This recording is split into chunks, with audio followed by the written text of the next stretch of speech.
Friends, welcome back to my channel. ഞാൻ നിങ്ങളുടെ സ്വന്തം സുജിയാണ്. അപ്പോൾ കുറച്ച് നാളിന് ശേഷം ഞാൻ വീണ്ടും നിങ്ങളുടെ കൂടെ ഒരു ലോങ് വീഡിയോയ്ക്ക് വന്നിരിക്കുകയാണ്. പറയാൻ കുറച്ച് കാര്യങ്ങളുണ്ട്, കാരണം ഇതൊരു റിയാക്ഷൻ വീഡിയോ ആയിട്ട് കാണണം. വേണമെന്നുള്ളത് കണ്ടാൽ മതി കേട്ടോ, അല്ലാത്തവർക്ക് സ്കിപ്പ് ചെയ്ത് പോകാം. പക്ഷെ കാണേണ്ടവർ ഇത് കാണുമെന്നുള്ളത് എനിക്ക് നല്ല ഉറപ്പാണ്.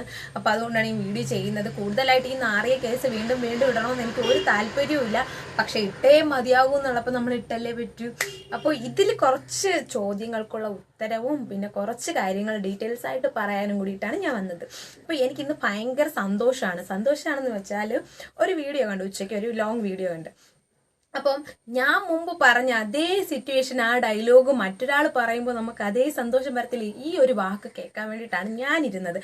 അതെന്തായാലും ഇന്ന് എനിക്ക് കേൾക്കാൻ പറ്റി. കാര്യം എന്താണെന്ന് വെച്ചാൽ ഞാൻ പറഞ്ഞുതരാം. ഇതിൽ ഒന്നും മനസ്സിലാവാത്ത കുറച്ച് ആൾക്കാർ കാണും, പക്ഷെ ഞാൻ ഫസ്റ്റ് ഡീറ്റെയിൽ ആയിട്ട് പറഞ്ഞുതരാം. എന്താണെന്ന് വെച്ചാൽ, ഫസ്റ്റ് ഞാൻ ഒരു ഹൗസ് വൈഫ് ആയിരുന്നു. എൻ്റെ അതായത് ഞങ്ങളുടെ കൈകൊട്ടി കളിക്ക് വേണ്ടിയിട്ടാണ് ഒരു അക്കൗണ്ട് തുടങ്ങിയത്. അപ്പോൾ അതിൻ്റെ വീഡിയോസും കാര്യങ്ങളുമാണ് ഇട്ടുകൊണ്ടിരുന്നത്. അപ്പോൾ അതിനുശേഷം നമ്മുടെ കൈകൊട്ടി കളിയൊക്കെ ഉത്സവ ടൈമിലാണല്ലോ കാണുന്നത്. അപ്പോൾ അതിനുശേഷം അത് സ്റ്റോപ്പ് ചെയ്തതിന് ശേഷം ഞങ്ങൾ വേറെ വീഡിയോസ്, അതായത് എൻ്റെ വീട്ടിലെ കാര്യങ്ങൾ, അതായത് പഠിത്ത കാര്യങ്ങൾ, അങ്ങനെ കുറച്ച് കാര്യങ്ങളൊക്കെ ഇടുന്നുണ്ടായിരുന്നു. പിന്നെ ഞാൻ ഓരോ സോഷ്യൽ ആയിട്ടുള്ള അപ്ഡേറ്റ്സ് ഉണ്ടല്ലോ, അപ്പോൾ അങ്ങനെ ഇടുന്നുണ്ടായിരുന്നു. അപ്പോൾ പക്ഷെ നമുക്ക് ഒരു കണ്ടന്റിന് ഇട്ട് പോകണമെന്നുള്ളതാണല്ലോ നമ്മുടെ യൂട്യൂബിൻ്റെ റൂള്. അതായത് നമ്മൾ ഹോം കാര്യങ്ങളൊക്കെ ആണെങ്കിൽ അത് തന്നെ ഇടണം, ട്രാവൽ ആണെങ്കിൽ അങ്ങനെ ഇങ്ങനെയൊക്കെ പോകാമല്ലോ. ഇപ്പോൾ ലോങ് വീഡിയോയിലാണെങ്കിൽ എന്ത് നമുക്ക് ഇടാം, പക്ഷെ ഷോർട്ട് വീഡിയോ അങ്ങനെ ഇടാൻ പറ്റത്തില്ലല്ലോ. അപ്പോൾ അങ്ങനെ ഞാൻ പോയിക്കൊണ്ടിരിക്കുകയായിരുന്നു. അപ്പോൾ ആ പോയിക്കൊണ്ടിരുന്ന സമയത്ത് ഇലക്ഷൻ വന്നു. അപ്പോൾ ഇലക്ഷൻ്റെ ഡ്യൂട്ടിയും കാര്യങ്ങളും എനിക്ക് കിട്ടി. അപ്പോൾ അതിനെക്കുറിച്ചുള്ള കുറച്ച് വീഡിയോസ് ഒക്കെ ഇട്ടു. പിന്നെ നമ്മുടെ വിജയ്, ഞാനൊരു വിജയ് ഫാനാണ് കേട്ടോ, കട്ടയ്ക്ക് വിജയ് ഫാനാണ്, കുഞ്ഞിലെ തൊട്ട് വിജയ് ഫാനാണ്. അപ്പം അദ്ദേഹത്തിൻ്റെ ഒരു വീഡിയോ എനിക്ക് ഇടണമെന്ന് തോന്നി. അങ്ങനെ ഞാൻ അദ്ദേഹത്തിൻ്റെ ഒരു വീഡിയോ ഇട്ടപ്പോൾ കയറി അങ്ങ് ക്ലിക്കായി. അതായത് CM ആയിട്ട് നിന്ന സമയത്തുള്ള, അപ്പോൾ ആ ഒരു വീഡിയോ ഇലക്ഷൻ വീഡിയോസ് ഇട്ടപ്പോൾ ക്ലിക്കായപ്പോൾ നമ്മൾ എന്ത് ചെയ്യും, നോർമലി നമ്മൾ അങ്ങനെ ഇട്ട് പോകില്ല. അപ്പം ഇതുപോലെ ഇട്ട് പോയപ്പോൾ ഒരാൾ അലച്ചുകൊണ്ട് വന്നു. എന്തുവാണ് അത്, എന്നോടല്ല, പക്ഷെ ഞാൻ ആരോടാണോ ഒന്നും അറിയിക്കേണ്ടെന്ന് വിചാരിക്കുന്ന ആ ആളോട് പോയി പറഞ്ഞിരിക്കുകയാണ്. ഇവളുടെ സ്വന്തം അക്കൗണ്ട് ഇട്ടിട്ടല്ലല്ലോ അവർക്ക് ഈ, അതായത് സ്വന്തം വീട്ടിലെ കാര്യങ്ങൾ ഇട്ടിട്ടല്ലല്ലോ ഈ റീച്ച് ഉണ്ടായത്. വിജയിനെ ആവട്ടെ തൃശ്ശേനെ ആവട്ടെ അങ്ങനെ കിട്ടുന്ന റീച്ചല്ലേ, ഇതൊക്കെ ഒരു റീച്ചാണോ? സ്വന്തം വീഡിയോ ഇട്ടിട്ട് ഒരുണ്ടേയും കിട്ടാത്തതുകൊണ്ടാണെന്ന്. ഇപ്പം അവരുടെ അവസ്ഥ എന്താ? അപ്പം അവരിന്നിപ്പോൾ പറഞ്ഞ ഡയലോഗ് കേട്ടിട്ട് എനിക്ക് സത്യം പറഞ്ഞാൽ ചിരിയാണ് വന്നത്. കാര്യം സ്വന്തം വീട്ടിലെ കാര്യം കഞ്ഞിയും കറിയും എല്ലാം ഇട്ടിട്ട് ഒരു റീച്ചും കിട്ടാത്തതുകൊണ്ടാണ് ഇപ്പം ഇട്ടത്. അപ്പം ഇട്ടപ്പോൾ അതങ്ങ് കയറിപ്പോയതാണെന്ന്. ഇപ്പൊ അതായിരുന്നു എൻ്റെ അവസ്ഥയും. ഇപ്പൊ മനസ്സിലാവുന്നുണ്ടോ? ഇതായിരുന്നു എനിക്ക് ആവശ്യം. കാരണം ഈ ഒരു ഇതിന് വേണ്ടിയിട്ടാണ് ഞാൻ കൂടുതലും ഈ വീഡിയോയ്ക്ക് വേണ്ടിയിട്ട് ഞാൻ, അതായത് ഈ ഒരു നിമിഷം ഇതിന് വേണ്ടിയിട്ടാണ് കാത്തിരുന്നത്. അപ്പോൾ എന്തായാലും എനിക്ക് അത് കേട്ടാൽ മതി. കാരണം അന്ന് നമ്മൾ ഈ വീഡിയോ, ഞാനൊരു വിജയുടെ വീഡിയോ ഇട്ട് പിന്നെ തൃശ്ശൂരിലേക്ക് പോകാൻ കാരണം എന്താണ്, ഇതേപോലെ നമ്മുടെ വീഡിയോയ്ക്ക് റീച്ച് കിട്ടുന്നില്ല. അതായത് കിട്ടുമായിരിക്കും, പക്ഷെ സ്ലോ ചെയ്ത് കിട്ടുമായിരുന്നു. പക്ഷെ പിന്നീടാണ് എനിക്ക് എൻ്റെ റീൽസിന് ഒരു വീഡിയോയ്ക്ക് 15K വ്യൂസ് ഒക്കെ കിട്ടിയപ്പോൾ എനിക്ക് മനസ്സിലായി എൻ്റെ സ്വന്തം വീഡിയോയിൽ കയറി പോകാൻ പറ്റും എന്നെനിക്ക് മനസ്സിലായി. പിന്നെ ഫുട്ബോൾ വന്നപ്പോഴത്തേക്കും ഞാൻ സോഷ്യൽ അപ്ഡേറ്റ് കാര്യങ്ങൾ ഇടുന്നത് കൊണ്ട് ഫിഫയുടെ കാര്യങ്ങൾ ഇട്ടു. ഫിഫയുടെ കാര്യങ്ങൾ ഇട്ടപ്പോൾ അത്യാവശ്യം കയറി വീണ്ടും സബ്ബും കാര്യങ്ങളൊക്കെ കിട്ടുന്നുണ്ടായിരുന്നു. അപ്പോൾ എൻ്റെ പഴയ വീഡിയോസ് കുറേ ഞാൻ ഡിലീറ്റ് ആക്കിയപ്പോൾ അത് തന്നെ 1 മില്യൺ അടിച്ച വ്യൂസ് ഉണ്ടായിരുന്നു. ആ വ്യൂസ് എങ്ങാനും ഇപ്പം ഞാൻ അത് ഡിലീറ്റ് ആകാതെ ഇട്ടിട്ടുണ്ടെങ്കിൽ അത് വെച്ചിട്ട് എനിക്ക് ഇപ്പോഴും എത്ര സബ്ബ് കിട്ടുമെന്ന് എനിക്ക് പോലും നിശ്ചയമില്ല. പലർക്കും എൻ്റെ 7 അയലത്ത് എത്താൻ പറ്റത്തില്ലായിരുന്നു. അത് എനിക്ക് 100% ഷുവറാണ്. കാരണം എൻ്റെ പഴയ വീഡിയോയ്ക്ക് കയറി വന്ന സബ്ബ് ഞാൻ നിങ്ങൾക്ക് ഇവിടെ കാണിച്ചു തരാം. അത് നിങ്ങൾ കണ്ടിട്ട് പറയണം. അതായത് ഒരു വീഡിയോയ്ക്ക് തന്നെ 10,000-ന് പുറത്ത് സബ്ബ് കിട്ടിയ വീഡിയോ ആണ്. അപ്പോൾ അതിൽ വീണ്ടും സബ്ബ് കിട്ടും എന്ന് എനിക്ക് നല്ല ഉറപ്പുണ്ട്. കാരണം അത്രയും കൂടുതലും എൻ്റെ അക്കൗണ്ടിലുള്ളത് മൊത്തം വിജയുടെ വീഡിയോസ് കാണാൻ വേണ്ടിയിട്ട് ആഗ്രഹിക്കുന്ന സബ്സ്ക്രൈബേഴ്സ് ആണ്. പക്ഷെ ഞാൻ ഇപ്പോൾ ഫിഫയുടെ ഫുട്ബോൾ കളിക്കുമ്പോൾ എനിക്ക് അതിനനുസരിച്ചുള്ള സബ്ബ് കിട്ടും. അത് മാത്രമേ കിട്ടുള്ളൂ എന്ന് എനിക്ക് നല്ലപോലെ മനസ്സിലാവും. കാര്യം എൻ്റെ അക്കൗണ്ടിൽ കൂടുതലും കാണാൻ ആഗ്രഹിക്കുന്നത് വിജയ് തൃഷ, ആ കോംബോ കാണാൻ ആഗ്രഹിക്കുന്ന ആൾക്കാരാണെന്ന് എനിക്ക് മനസ്സിലാവും. കാരണം ഞാൻ ആ വീഡിയോസാണ് ഇട്ട് വന്നത്. അപ്പം അതുവഴി എനിക്ക് ഒരുപാട് സബ്ബ് കിട്ടിയിട്ടുണ്ട്. അവരുടെ വീഡിയോ കാണാൻ ആഗ്രഹിക്കുന്ന ഒരുപാട് സബ്ബ് എനിക്ക് കിട്ടിയിട്ടുണ്ട്. 1000, ഒരു വീഡിയോയ്ക്ക് പോലും 1000 സബ്ബ് കിട്ടിയ ഒരു വീഡിയോസ് ഉണ്ട്. അത് ഞാൻ ഇതിൽ കാണിച്ചു തരാം. അപ്പം അങ്ങനെ വരെ കിട്ടിയിട്ട് ഞാൻ എന്ത് ചെയ്തു, ആ വീഡിയോ ഡിലീറ്റ് ആക്കി. അത് ഉണ്ടായിരുന്നെങ്കിൽ ഇപ്പോഴും അതുവഴി എനിക്ക് സബ്ബ് കിട്ടും എന്നുള്ളത് എനിക്ക് 100% ഷുവറാണ്. അതുപോലെ അതിന് ഞാൻ ഒരുപാട് വീഡിയോസ്, ആ ഒരു വീഡിയോസ് മാത്രമല്ല ഞാൻ ഡിലീറ്റ് ആക്കിയത്. ആ ഒരു ടൈമിൽ ഞാൻ ഇട്ട BGM വെച്ചിട്ടുള്ള ഒരുപാട് വീഡിയോസ് ഞാൻ ഡിലീറ്റ് ചെയ്തു. കാരണം ഒരു റീയൂസ്ഡ് കണ്ടന്റ് ആയിട്ട് വന്നാലും ബൈ ചാൻസ് എനിക്ക് ഇപ്പം അത് മണ്ടത്തരമായിട്ട് തോന്നുന്നുണ്ട്. കാരണം എന്ന് വെച്ചാൽ ഞാൻ അതിൽ ഒരുപാട് എഡിറ്റിംഗ് വരുത്തിയിട്ടുണ്ട്. അതൊന്നും പ്രശ്നമാവില്ല എന്നാണ് എൻ്റെ ഒരു 100% ഉറപ്പ്. കാരണം ചെറിയൊരു മാറ്റങ്ങളൊന്നും അല്ല ഞാൻ അതിൽ മാറ്റിയിട്ടുള്ളത്. വേറെ വീഡിയോയുടെയും കൂടുതൽ കട്ട് ചെയ്തും ഒക്കെ ഞാൻ കേട്ടിട്ടുണ്ട്. പക്ഷെ അത് എല്ലാ വീഡിയോസും ഡിലീറ്റ് ചെയ്തത് എനിക്കൊരു മണ്ടത്തരമായി എന്ന് എനിക്കിപ്പോൾ തോന്നുന്നുണ്ട്. പക്ഷെ അത് ചെയ്യേണ്ടായിരുന്നു. ഇപ്പം എനിക്ക് തോന്നുന്നു, എങ്ങനെ ഞാൻ ചെയ്യാതിരുന്നെങ്കിൽ പലരും എൻ്റെ അടുത്ത് 7 അയലത്ത് എത്തത്തില്ലായിരുന്നു. അതെനിക്ക് 100% ഷുവറാണ്. കാരണം അതിൻ്റെ സബ്ബും ഈ സബ്ബും കൂടി ആകുമ്പോൾ ആരും 7 അയലത്ത് എത്തത്തുമില്ല, എത്തിപ്പിടിക്കാനൊക്കത്തുമില്ല. പിന്നെ പോട്ടെ, എനിക്കത് വിഷയമല്ല. കാരണം നമുക്കിപ്പോൾ എത്രയാണ് നമ്മുടെ മോണിറ്റൈസേഷൻ റൂള്, 1000 സബ് വേണം. ആദ്യം 500 വനിതകൾക്ക് വേണ്ടിയിട്ട് 500 സബ്, അതല്ലാന്നുണ്ടെങ്കിൽ 1000 സബ്, പിന്നെ 30 lakhs ഷോർട്ട് വ്യൂസ്, അതല്ലാന്നുണ്ടെങ്കിൽ 3000 വാച്ച് അവർ അല്ലെങ്കിൽ 4000 വാച്ച് അവർ. ഇതല്ലേ നമുക്ക് ആവശ്യം. എനിക്ക് സബ് കിട്ടിയപ്പോൾ എല്ലാവരും ചോദിക്കുന്ന മോളെ നിനക്ക് അതിൽ നിന്ന് വല്ല ഇൻകമും കിട്ടിയോ. അപ്പൊ നമുക്ക് എന്താണ് ആവശ്യം? വ്യൂസ് അല്ലേ ഗൈസ്? വ്യൂസും എനിക്ക് അത്യാവശ്യം കിട്ടുന്നുണ്ട്. കാരണം എന്റെ പഴയ വീഡിയോയ്ക്ക് ഞാൻ ഒരുപാട് ഡിലീറ്റ് ആക്കിയിട്ടുണ്ട്. എന്നിട്ട് പോലും പക്ഷെ ഞാൻ അതിൽ തന്നെ എനിക്ക് നല്ല വാച്ച് അവറും കാര്യങ്ങളും കിട്ടിയിട്ടുള്ളതായിരുന്നു. ഞാൻ മാക്സിമം 15 ലാക്ക് വരെ എനിക്ക് അന്നേ കിട്ടിയതാണ്. പക്ഷെ ആ വീഡിയോസ് മൊത്തം ഡിലീറ്റ് ആക്കുമ്പോൾ ആ വ്യൂസ് മൊത്തം നമുക്ക് പോകുമല്ലേ ഗൈസ്? അതെല്ലാം യൂട്യൂബ് ഉപയോഗിക്കുന്ന എല്ലാവർക്കും അറിയാൻ പറ്റും. ആ വീഡിയോസിന്റെ വ്യൂസും മൊത്തം പോകും. സബ് മാത്രം അങ്ങനെ കിടക്കും. അപ്പൊ ആ വ്യൂസ് മൊത്തം പോകും. അപ്പൊ ആ വ്യൂസ് പോയിട്ട് പോലും എനിക്ക് ഇപ്പോഴും 10-20 ലക്ഷത്തിനകത്ത് പുറത്ത് സബ് വ്യൂസ് നന്നായിട്ട് കിട്ടിയിട്ടുണ്ട്. അപ്പൊ നമുക്ക് ഇനി കുറച്ചൊരു 10 ലക്ഷം വ്യൂസിന്റെ ഒരു കുറവ് കൂടിയേ ഉള്ളൂ. അതെന്തായാലും ഈ ഫിഫയുടെ ഈ ഒരു വീഡിയോസ്, അതായത് ഫുട്ബോൾ വീഡിയോസ്, എന്റെ വീഡിയോസ് ഒക്കെ വെച്ചിട്ട് എല്ലാം സെറ്റ് ആവും. പിന്നെ ഓണത്തിന്റെ വീഡിയോസ് എന്ന് വെച്ചാൽ ഓണത്തിന് ഞാൻ പറഞ്ഞിട്ടുണ്ടായിരുന്നു നമ്മുടെ പൂക്കൃഷിയുടെ കാര്യങ്ങൾ ഡീറ്റെയിൽ ആയിട്ട് അത് കുറച്ച് കാര്യങ്ങളൊക്കെ ഇടുമെന്ന് പറഞ്ഞിട്ടുണ്ടായിരുന്നു. പിന്നെ മഴ കാരണം ഇപ്പം അങ്ങോട്ടൊന്നും അധികം പോകുന്നുണ്ട്. കുറച്ച് അധികം ഇതിന് വീഡിയോ എടുക്കാനുള്ള ടൈമൊന്നുമില്ല. കൂടുതലും ഫിഫയുടെ ഇടുന്നത്. അപ്പം ഇതിൻ്റെ കൂടെ അതെടുത്തിട്ട് കഴിഞ്ഞാൽ എന്തായാലും അതായത് ലോഡ് ആവത്തില്ല, അതായത് വ്യൂസ് അധികം കിട്ടത്തില്ല എന്നറിയാം. അപ്പോൾ ഇതെല്ലാം ഒന്ന് സ്റ്റോപ്പ് ചെയ്തതിന് ശേഷം ആ വീഡിയോസ് ഇടുന്നതായിരിക്കും. അപ്പോൾ പിന്നെ പ്രത്യേകിച്ച് പറയാനുള്ളതെന്ന് വെച്ച് കഴിഞ്ഞാൽ ഇപ്പോൾ ആ പറയുന്ന വ്യക്തി ഇതേ സിറ്റുവേഷനിൽ ഇപ്പോൾ വന്നപ്പോൾ എനിക്ക് ഭയങ്കര സന്തോഷം കേട്ടോ ഗൈസ്. കാരണം നമ്മുടെ വീഡിയോസ് ഇട്ടിട്ട് ഒരു ലുബ്ധവും ഇല്ല എന്ന് പറഞ്ഞ് മറ്റുള്ളവർക്ക് പറഞ്ഞ് പുച്ഛിക്കുകയായിരുന്നു. അതായത് കണ്ട തൃശ്ശേനെയും വിജയനെയും കണ്ടുവരുന്ന സബ്ബാണ്, അല്ലാതെ അവളുടെ വീഡിയോ കണ്ടിട്ട് ഒരു ഇതും ഇല്ല എന്ന് പറഞ്ഞവര്. ഇപ്പൊ മനസ്സിലായല്ലോ, റൊണാൾഡോ കണ്ടുവരുന്ന സബ്ബാണ്, അല്ലാതെ നിന്റെ വീഡിയോയ്ക്ക് അത്ര വലിയ ഒന്നും ഒരു തേങ്ങ കിട്ടാതിരുന്നിട്ടാണെന്നുള്ളത് ഇപ്പൊ മനസ്സിലായല്ലോ അല്ലേ? വലിയ വലിയ വലിയ നന്ദി. അതായിരുന്നു എനിക്ക് ആവശ്യം. അപ്പൊ ഇതിന് വേണ്ടിയിട്ടായിരുന്നു ഇത്രയും ദിവസത്തെ പ്രശ്നം. പിന്നെ ഗൈസ്, പിന്നെ കുറച്ച് കാര്യങ്ങൾ ഞാൻ പറയണോ വേണ്ടേ എന്നിങ്ങനെ ആലോചിക്കും. അപ്പൊ എന്റെ വീഡിയോയ്ക്ക് റീച്ച് കിട്ടി സബ്ബൊക്കെ ആയിട്ട് വന്നപ്പോൾ ഒരു ഡയലോഗ് കൂടി അടിച്ചിട്ടുണ്ടായിരുന്നു. എന്താണെന്നറിയോ? സംഭവം ഞാൻ പറഞ്ഞുതരാം. ഇത്രയേ ഉള്ളൂ. ഞാനും എൻ്റെ അക്കൗണ്ടിൽ റീച്ച് കിട്ടി വരും. ഞാൻ എൻ്റെ സ്വന്തം കണ്ടന്റാണ് ഉപയോഗിക്കുന്നത്. എനിക്ക് എൻ്റെ സ്വന്തം കണ്ടന്റ് കൊണ്ട് ജീവിച്ചാൽ മതി. എൻ്റെ സ്വന്തം കണ്ടന്റ് കൊണ്ട് ആൾക്കാർ അറിയുന്നതാണ് എനിക്കിഷ്ടം.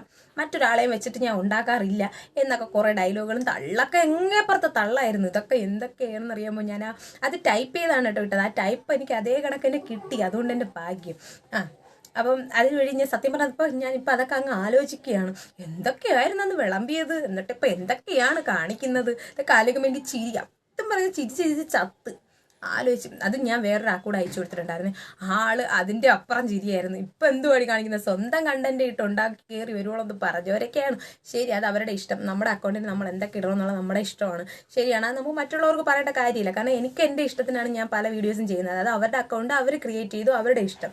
ശരിയാണ്. പക്ഷെ മറ്റുള്ളവരെ കുറ്റം പറഞ്ഞിട്ട് തിരിച്ച് വീണ്ടും ആ ഒരു തരം താഴ്ന്ന ഒരു രീതിക്ക് പോകുമ്പോൾ നമ്മളത് റിയാക്ട് ചെയ്ത് ചോദിക്കണ്ടേ? അത് ചോദിച്ചപ്പോഴാണ് അവർ പറയുന്നത്, ഞാൻ റൊണാൾഡോ ഇട്ടത് ഇഷ്ടപ്പെടാത്തതുകൊണ്ടാണ്.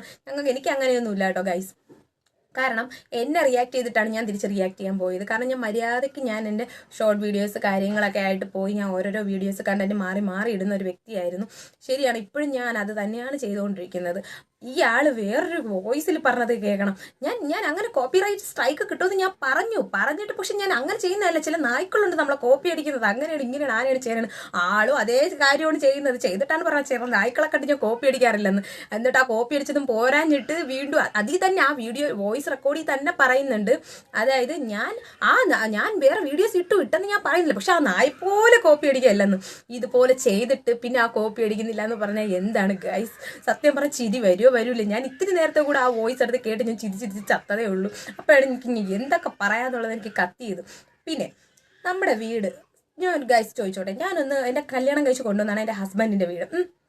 കാരണം എൻ്റെ വീട് അത്യാവശ്യം നല്ല നിലയിൽ ജീവിക്കുന്ന ഒരു വ്യക്തിയാണ് ഞാൻ. എൻ്റെ വീട്ടിൽ അത്യാവശ്യം സൗകര്യങ്ങളും കാര്യങ്ങളും എല്ലാം ഉണ്ട്. നമ്മൾ കയറി ചെല്ലുന്ന വീട്ടിലോ നമ്മൾ സൗകര്യങ്ങൾ ഉണ്ടായിക്കോട്ടെ ഇല്ലെങ്കിലായിക്കോട്ടെ, പക്ഷെ നമ്മൾ അതിനനുസരിച്ച് ജീവിക്കണം. അങ്ങനെയാണ് ഞാൻ പഠിച്ചിട്ടുള്ളത്. എൻ്റെ അമ്മ ഇനി പഠിപ്പിച്ചു തന്നതും അതാണ്. കാരണം എത്ര സൗകര്യം ഉണ്ടോ ഇല്ലേ എന്നുള്ളതല്ല, അതിൽ നമ്മൾ അവരുടെ കൂടെ എത്ര നാൾ എങ്ങനെ നിൽക്കുന്നു എന്നുള്ളതിലാണ് കാര്യം. അയാൾക്കൊരു താങ്ങായിട്ട് തണലായിട്ട് നമ്മൾ അവരുടെ വീട്ടിൽ ഉള്ള സൗകര്യങ്ങൾക്കനുസരിച്ച് ജീവിക്കണം എന്നാണ് ഞാൻ പഠിച്ചിട്ടുള്ളത്. കാരണം ആ ഒരു ഇതാണ്. കാരണം അയാളെ കണ്ടിട്ട് ഞാൻ എൻ്റെ ഇഷ്ടപ്രകാരം ഇറങ്ങി വന്നാൽ അല്ല എൻ്റെ വീട്ടുകാർ കല്യാണം കഴിപ്പിച്ച് അയച്ചതോ ഒന്നുമല്ല. ഞാൻ എൻ്റെ ഇഷ്ടപ്രകാരം ഒരാളുടെ കൂടെ ഇറങ്ങി വന്നു. അപ്പോൾ അയാളുടെ പരിമിതിക്കുള്ളിൽ തന്നെ ഞാനും ജീവിക്കണം. കാരണം ഇനി നമുക്ക് രക്ഷപ്പെട്ട് ഓരോന്നോരോന്നായിട്ട് നേടിയെടുക്കണം എന്നാണ് എൻ്റെ ഒരു കോൺസെപ്റ്റ്, അതാണ് എൻ്റെ ആഗ്രഹം. പക്ഷെ എൻ്റെ ഭർത്താവ് അതിൽ സാറ്റിസ്ഫൈഡ് ആണ്. കാര്യം എന്തെന്ന് വെച്ചാൽ എന്നെ കിട്ടിയതിൽ എൻ്റെ ഭർത്താവിന് സത്യം പറഞ്ഞു കഴിഞ്ഞാൽ ഒരുപാട് നേട്ടങ്ങൾ. കാരണം ഒരു ഐശ്വര്യം വന്നതുപോലെ തന്നെയാണ്. കാരണം അദ്ദേഹത്തിൻ്റെ വീടെന്ന് വെച്ച് കഴിഞ്ഞാൽ ഒരു സംവിധാനങ്ങളും ഇതും ഇല്ലാത്ത ഒരു വീടായി തന്നെ ആയിരുന്നു. കാരണം ഇപ്പോൾ അത്യാവശ്യം ഞങ്ങൾ ഒരുപാട് കാര്യങ്ങളിൽ ഞങ്ങൾ സത്യം പറഞ്ഞാൽ ആരെ മുമ്പിൽ കൈനീട്ടാൻ്റെ രീതിക്ക് വന്നിട്ടില്ല. സത്യം പറയാല്ല, ആരെ മുമ്പിൽ ചെന്ന് ഞങ്ങൾക്ക് 3 കുട്ടികളുണ്ട് എന്ന് കരുതി ഒരാളെ മുമ്പിൽ പോയി ഒന്ന് കൈ നീട്ടേണ്ട അവസ്ഥ ഞങ്ങൾക്ക് വന്നിട്ടില്ല, ഇന്നേ വരെ വന്നിട്ടില്ല. അതിപ്പോൾ ഇവിടെ ആർക്കും മനസ്സിലാവും. കാരണം ഞങ്ങൾ ഇതേവരെ ഞങ്ങൾക്ക് ഇന്ന ബുദ്ധിമുട്ടാണ്, എൻ്റെ കൊച്ചിനെ ആശുപത്രി കൊണ്ടുപോകണം, 10 പൈസ ഇല്ല, എനിക്ക് ഇത്തിരി തരുമെന്ന് വെച്ച് ഞാൻ ഇന്നേ വരെ ആരെ മുമ്പ് ഞാൻ പോയിട്ടില്ല. അഥവാ ഞാൻ അങ്ങനെ ചോദിച്ചിട്ടുണ്ടെങ്കിൽ എൻ്റെ പെറ്റ തള്ളയെടുത്ത് ഞാൻ ചോദിക്കും. അത് ഞാൻ ആരടുത്ത് ഞാൻ പോയി ചോദിച്ചിട്ടില്ല. അങ്ങനെ ചോദിക്കണമെങ്കിൽ അവസ്ഥയും വന്നിട്ടില്ല. അഥവാ ഇപ്പോൾ ഒരാളെ നിന്ന് ഒരു 10-50 കടം മേടിച്ചാൽ പോലും 5 മിനിറ്റിനകത്ത് കൊടുക്കണം. അങ്ങനെ ഒരു രീതിയും പോളിസിയാണ് എൻ്റെത്. ഇതാണ് എൻ്റെ കോൺസെപ്റ്റ്. പക്ഷേ എന്നിട്ട് പോലും ചിലരൊക്കെ കുരയ്ക്കുന്നുണ്ട്, എൻ്റെ വീട്ടിൽ ജനലില്ല, കഥവില്ല, അങ്ങനെയില്ല, ഇങ്ങനെയില്ല. വേണ്ട, എനിക്ക് അതിൻ്റെ ആവശ്യമില്ല. കാരണം എൻ്റെ വീടല്ല, എൻ്റെ പേര് പതിച്ചു തന്നിട്ടുള്ള വീടൊന്നുമല്ല. എൻ്റെ ഹസ്ബൻഡിൻ്റെ സഹോദരിയുടെയും പേര് ഇരിക്കുന്ന വീടാണ്. അതിപ്പോൾ എൻ്റെ ഹസ്ബൻഡിൻ്റെ പേരിൽ എഴുതി കൊടുത്തെങ്കിൽ ഞങ്ങൾക്ക് സ്വന്തമായിട്ട് വീട് എന്ത് നല്ല രീതിക്ക് ചെയ്തെടുക്കാം. എൻ്റെ ഹസ്ബൻഡിൻ്റെ സിസ്റ്ററിൻ്റെയും കൂടെ പേരിലിരിക്കുന്നതാണ്. അപ്പോൾ അവരും കൂടി പകുതി കാര്യങ്ങൾ വിചാരിക്കണ്ടേ. എന്നെ സംബന്ധിച്ചിടത്തോളം ഞാൻ അത്യാവശ്യം കാര്യങ്ങളൊക്കെ എൻ്റെ ഈ വീട്ടിൽ ചെയ്തിട്ടുണ്ട് എന്നാണ് എൻ്റെ ഒരു വിശ്വാസം. ഞാൻ ആലോചിക്കുന്നത് വേറെ ഒന്നുമല്ല ഗൈസ്, ഈ സർക്കാരിൻ്റെ വീടും ഈ മെയിൻ്റെനൻസും ഇല്ലായിരുന്നെങ്കിൽ ഇവരൊക്കെ എന്ത് ചെയ്യുമായിരുന്നെന്നാണ്. ജനലും കഥവും ഇല്ലാത്തവരായിരുന്നു. ഇപ്പോൾ എല്ലാം കിട്ടിയപ്പോൾ അഹങ്കാരം. ഞാൻ വിചാരിച്ച ഈ വീട് എന്നേ നന്നാവുമെന്ന് എനിക്ക് നല്ല ഉറപ്പുണ്ട്. കാരണം ഞങ്ങൾക്ക് സ്വന്തമായിട്ട് ഒരു ആട്ടയുണ്ട്. ഒരു ബൈക്ക് എടുത്തവർ എന്തൊക്കെ വായ്ത്താളങ്ങളാണ് അടിച്ചതെന്ന് ഞങ്ങൾക്ക് അറിഞ്ഞുകൂടാ. ദൈവമേ, MT ബൈക്ക് ലോകത്ത് ആൾക്കാർ ആദ്യമായിട്ട് കാണുകയാണോ എന്തോ എനിക്ക് അറിഞ്ഞുകൂടാ. ഈ പൈസ ഞങ്ങൾക്ക് അത് എടുത്തുകൂടെ? പക്ഷെ ഞാൻ ആലോചിച്ചത് അങ്ങനെയല്ല. ഞങ്ങളുടെ വരുമാനം ഞങ്ങൾ നോക്കണം. അതായത് എൻ്റെ ഭർത്താവ് ഒരു മേശരിപ്പണിക്കാരനായിരുന്നു.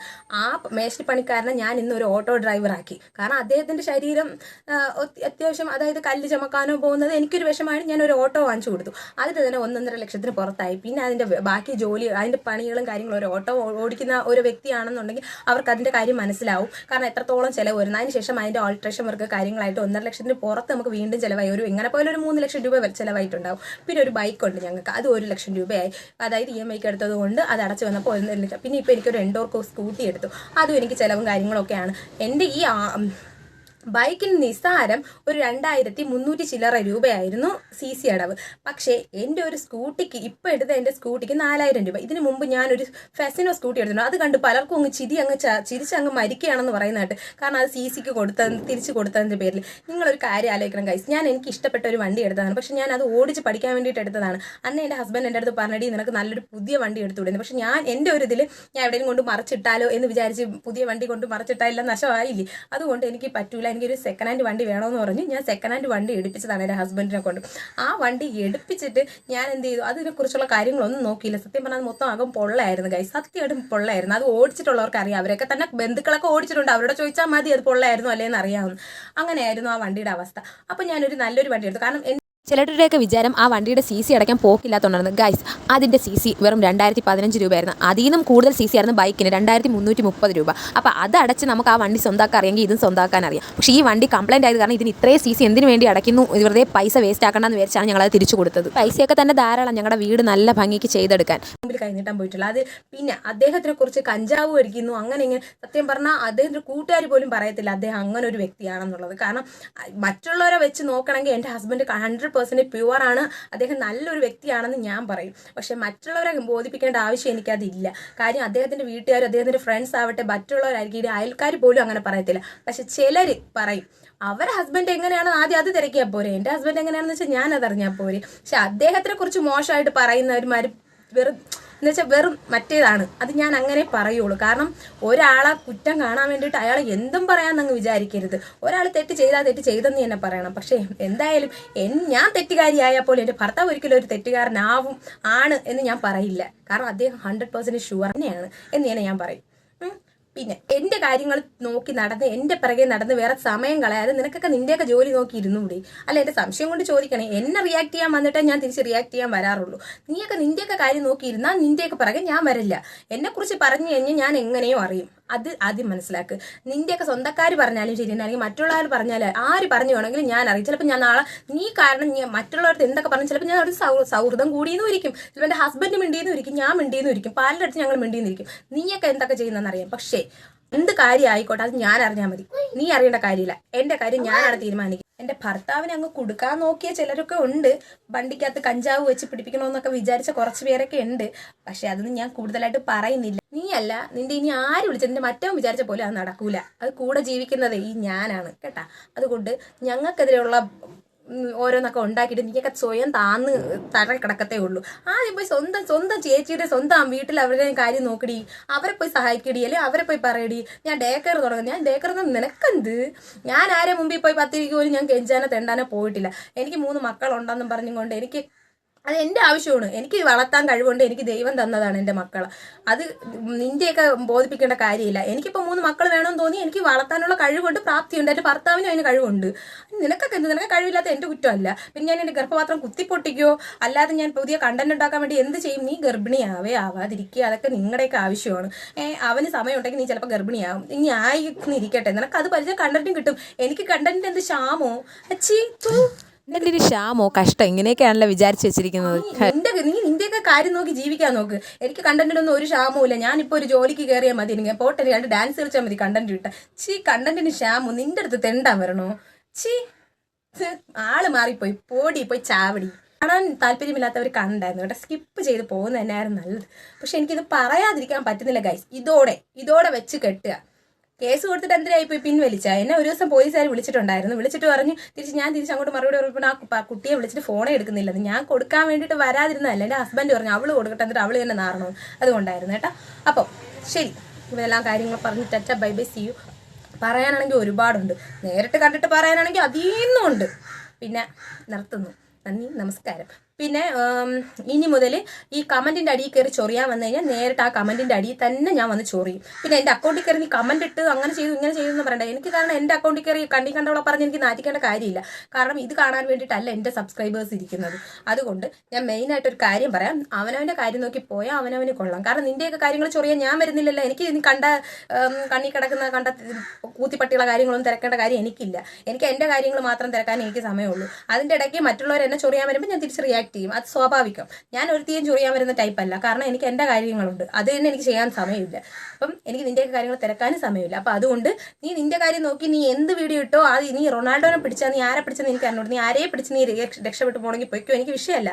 എനിക്ക് രക്ഷപ്പെടാൻ ഒരുപാട് വഴികളുണ്ട്. എൻ്റെതായ കാര്യങ്ങൾ ഞാൻ ചിന്തിക്കുന്നുണ്ട്. ഞാൻ എനിക്ക് രക്ഷപ്പെട്ടു പോകാൻ എനിക്ക് അതൊക്കെ തന്നെ ധാരാളം. അപ്പം എനിക്ക് നിന്റെയൊക്കെ കാര്യങ്ങൾ തിരക്കേണ്ട കാര്യമില്ല. എനിക്ക് അതിൻ്റെ സമയമില്ല. പ്ലീസ് എനിക്ക് സത്യം പറയാൻ ഒന്ന് ഒഴിച്ചുവിട്. നീ നിന്റെയൊക്കെ കാര്യം നോക്കി. എൻ്റെ കാര്യത്തിൽ ഞാൻ ഒരൊറ്റ കാര്യം പറയാം. ഇനി മേലെ എൻ്റെ കാര്യം എന്ന് പറഞ്ഞ് ആരുടെ നീ സംസാരിച്ചത് ഞാൻ അറിഞ്ഞ അവസാനം ഒരിക്കും. അത് നീ ഒരു തവണ കൂടെ ഞാൻ വെറുതെ വിട്ട് നിന്റെ അമ്മയെ വിളിച്ച് കുറേ ഡയലോഗ് പറഞ്ഞു. അത് ഞാൻ നേരിട്ട് കാണുമ്പോൾ കൊടുത്തോളാം. അപ്പം ഇത് ഇവിടെ വെച്ച് നിർത്തിക്കോണം. ഞാൻ ഒറ്റയ്ക്ക് തന്നെ പൊരുതുന്നത്. എനിക്ക് ഒറ്റയ്ക്ക് പൊരുതിയാൽ മതി. എൻ്റെ ഹസ്ബൻഡിൻ്റെ കൂടെ ഉള്ളിടത്തോളം കാലം എനിക്ക് ഒരുത്തീരം പേടിക്കേണ്ട കാര്യമില്ല.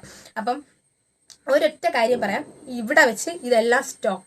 നിനക്ക് വല്ല പറയാനുണ്ടെങ്കിൽ നീ എന്നെ വിളിച്ച് സംസാരിക്കും. ഈ അക്കൗണ്ട് വഴിയുള്ള സംസാരം ഇന്നിവിടെ ലാസ്റ്റ് ആൻഡ് ഫൈനൽ സ്റ്റോപ്പ് ചെയ്തിരിക്കണം. ബൈ.